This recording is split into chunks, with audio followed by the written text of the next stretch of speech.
Greetings, members one and all of the Salivation Nation. Wow, it's been a roller coaster of a ride for gold and silver today, but in the end, it looks like the Fed won. Let's explore!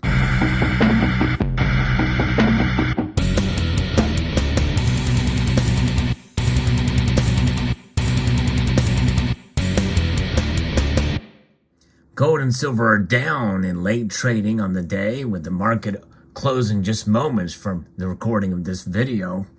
And they were up fairly substantially earlier in the day. It was quite a wild ride, as it were, caused by the Fed and the speculation around these rate hikes.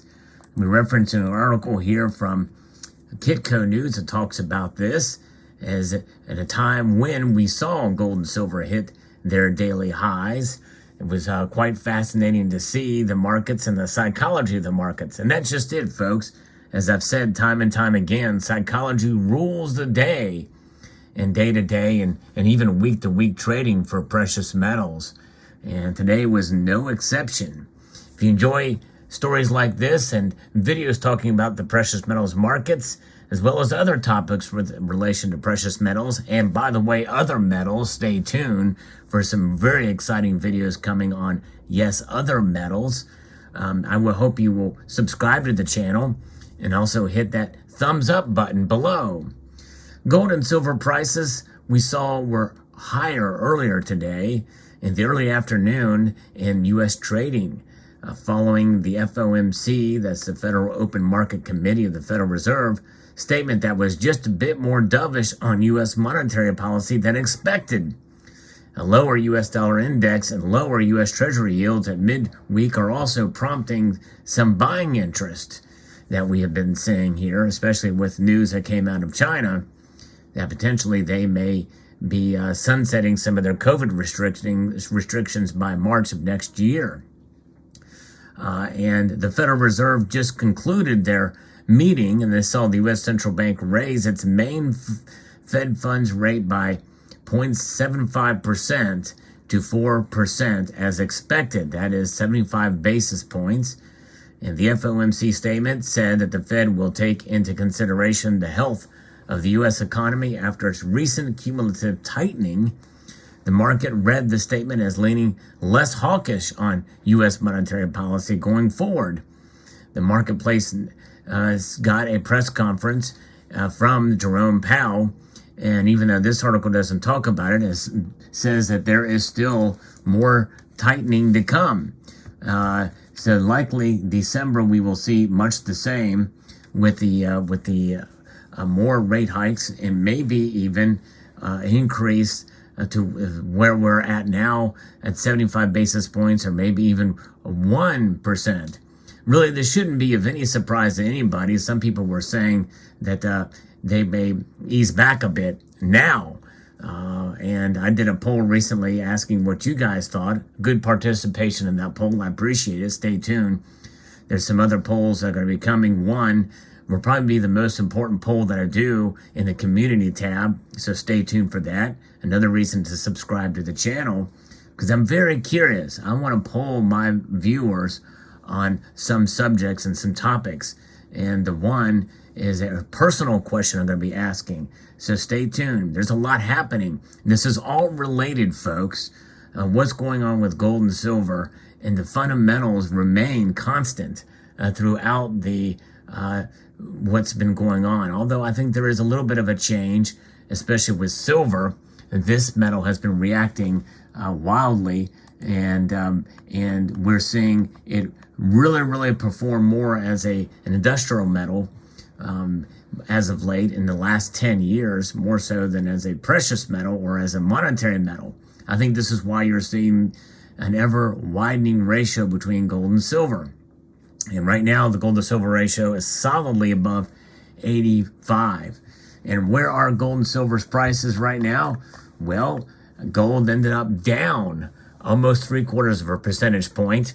You know, is there a message being sent with that gold will end almost 0.75 of a percentage point, like the federal funds rate rising 0.75 of a percentage point, down $11.70 now to $1,637.40.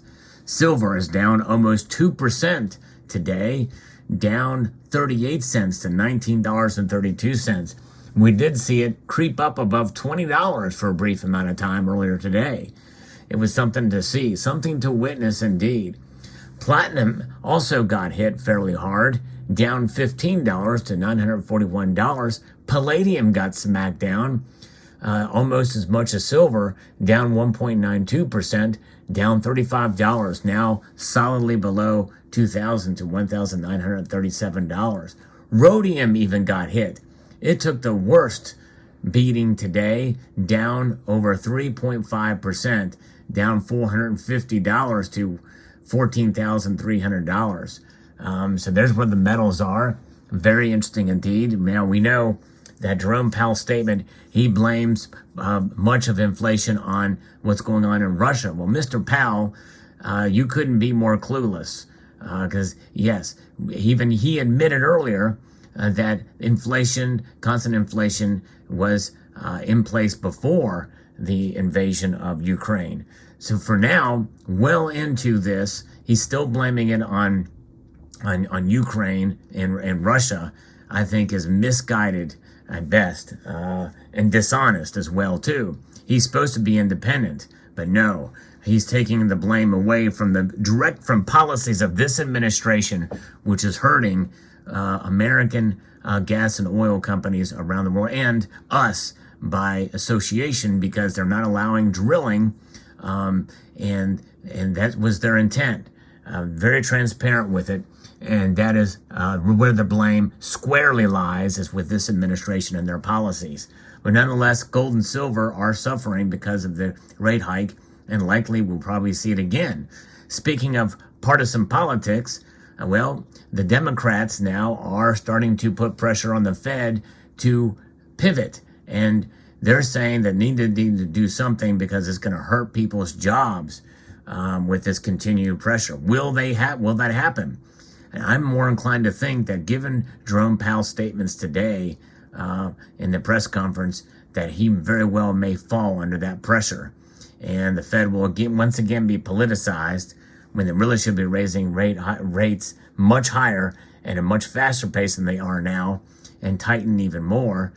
This is seen as a hawkish stance by the mainstream media, but in reality, it's dovish compared to what Paul Volcker did in the late 70s, early 80s. So there you have it. So gold and silver, well, they are back dropping down again. But really, when you think about it, today's movements in the price of gold and silver down is not as dramatic as I thought it would be.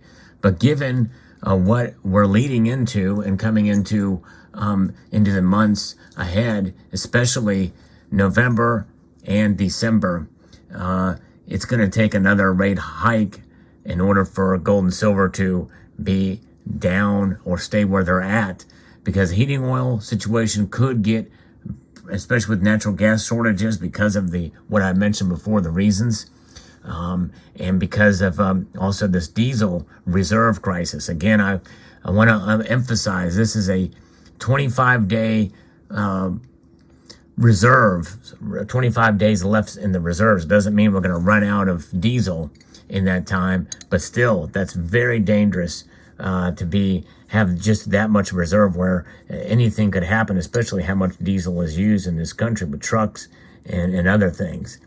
So keep that in mind.